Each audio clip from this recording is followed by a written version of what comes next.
where the recruiters are targeting particular schools in the community more than others? Right. What we've heard is like Trimble Tech, Pascal, more of the inner city schools. Go ahead. Yeah, I was going to say, let me just hit the nail on the head. Yes, it's the minority schools that are being targeted. More minority students are being recruited because of financial need for the families. And because of that financial need, the drive is there for these high school students to join up in the military. And the recruiters know this. So they're going into the minority schools more so than they are into the Anglo schools, high schools, and recruiting the minority. So you have that's how they're meeting their quotas, and there's a disparity there. It's a disadvantage because a lot of these students could be going to college, but because of financial need, they're opting out to the military. And the parents, a lot of times, especially if they're Spanish monolingual, do not understand what's going on. And next thing you know, their child, son or daughter, is off to the military, and they don't know what happened. And that's the. Well, let's talk a little bit about some of the stories. I'm sure you've got some personal experience with families that have gone through some of these challenges. We don't have to mention any names, but let's talk about some of your experiences and stories, please. Right. I'm sorry. You mentioned ROTC. I noticed that wherever there's a ROTC program, that's what happens. I want to make sure that you remember that. It doesn't matter what school, wherever. Yeah, they do have ROTC programs. We haven't. We're thinking about ways to address the ROT situation. But like talking to the students about ROTC in particular, Triple Tech just had this huge event where they brought in a Hummer and they made it seem like it was something fun. They don't tell the true realities of war and what that Hummer does and weapons and. But yeah, we've heard all kinds of stories from kids, especially with the delayed entry program, like we were talking about earlier. We were talking to one kid, and what they do is they sign a contract saying that when they graduate from high school and they turn 18, that they will join the military. But they don't tell the kids they don't have to join the military. So we've had kids that have told us that the recruiters have told them that you'll be AWOL if you don't show up for military duty, and you'll go to federal penitentiary, and they tell them all these lies. And with the No Child Left Behind Act, they'll tell these kids that it's mandatory to meet with me because your name's on this list. It is not mandatory. You don't have to meet with the recruiter if you don't want to. But we do. We hear all kinds of stories from these kids about what the recruiters are doing to them. Some of the horror stories I've heard is how recruiters have continuously called the child at home on the cell phone and so forth. That information is made available in public to those recruiters, but it's, my concern there is that's personal information. Would be the parent's cell phone number, so forth.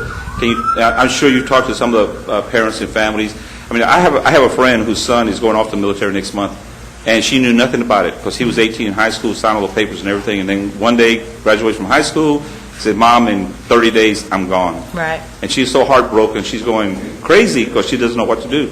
And there's not a lot she can do. She just wishes she had the opportunity to participate in this decision that her son made with his recruiter, and she was never involved. But talk a little bit about some of these things. That happens a lot. We've talked to parents, and parents will say that the recruiters will call their cell phone, and they're wondering how they got their phone number, and they're calling their cell phone, and they're saying, "My son is not interested in the military. He's not interested in joining." And they keep calling and keep calling. They say, "Well, we don't want to talk to you. We want to talk to him. We want to hear it from him." And then they'll call him, and he's like, I'm not interested. But we do, every Wednesday from 4 to 6, we're in front of the courthouse, and we talk to everyday people walking down on the sidewalk, talk to parents, and we let them know about all these issues. And a lot of them don't know anything about it at all, like the opt-outs, the No Child Left Behind Act, giving all their personal information, the ASVAB test. They don't know anything about this. I want to reinforce again that it's not about restricting, it's more about equal participation. Right. In my family, multiple generations of veterans, we all volunteered. I volunteered for the military. I'm not against the military. Right. But what I am against is that the tactics that some of these recruiters use on our youth when they're very influential age, they can be easily influenced to go one way or the other, and these recruiters are abusing that, I believe. And that's why I feel that we need to have a more open process where all sides of the story can be told, and they can make a more intelligent decision with their parents, not with a recruiter. That's exactly our point. We're not anti-military by no means.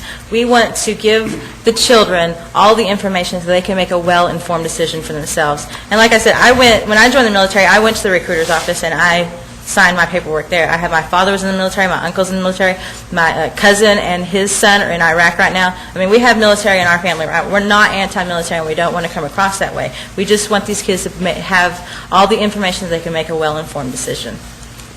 Let's get your contact information, and if people want to get involved, how can they get involved with you? Who they contact, and do you meet regularly and where you're at? Please. Right. Every Wednesday, we are down in front of the civil court in Fort Worth. I also pass out volunteer paperwork so you can put your name and your information. We do need lots of people. Our Yahoo address is peacefulvocations@yahoo. We have a MySpace page, which is www.myspace.com/peacefulvocations. So that She's asking what time you meet in front of the courthouse. I'm sorry, from 4 to 6. Which is, it's good because the teen court lets out at 6, so we get to talk to those kids as well. But people going into the courts and they're standing in lines forever, we hand them our literature and they read it and they come out and they talk to us and they discuss things with us, and it's really grassroots, and we get out there and we just want to talk to people in our community.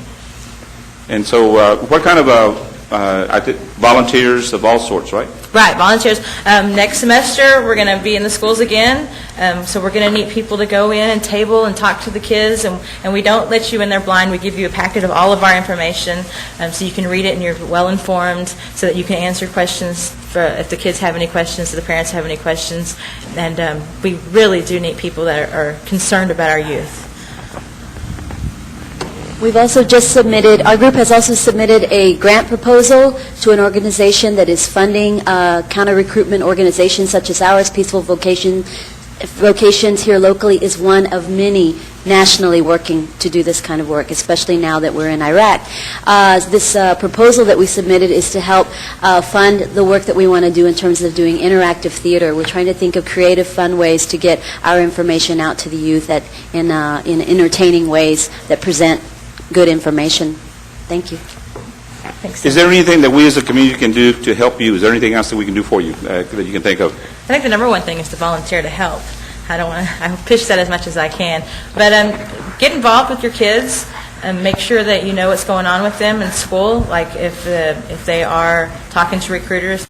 And make yourself knowledgeable of what's going on. Make yourself knowledgeable about the No Child Left Behind Act, the opt-out, the ASFAB testing, and talk to your school, talk to your kids' schools, and ask these questions, ask these hard questions so that they can answer these questions. We have a couple of minutes left. I'm going to give you an opportunity again to give you contact information and what people can do to get involved with you, please. Okay, it's Peaceful Vocations.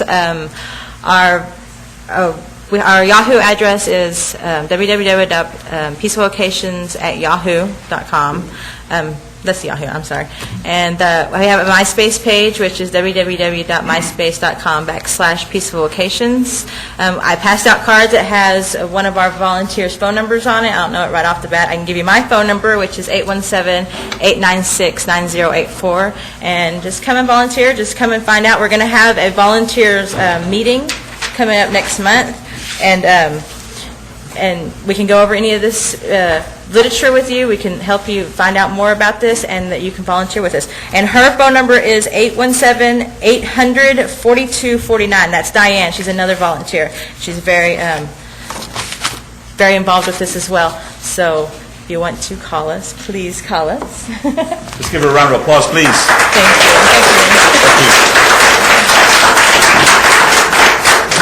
Again, let me stress that it's not being anti-military, it's being equal participation is what it's about. It's opening things up so everybody's information can get out there. I have one quick announcement to make that I forgot to make at the beginning of the program.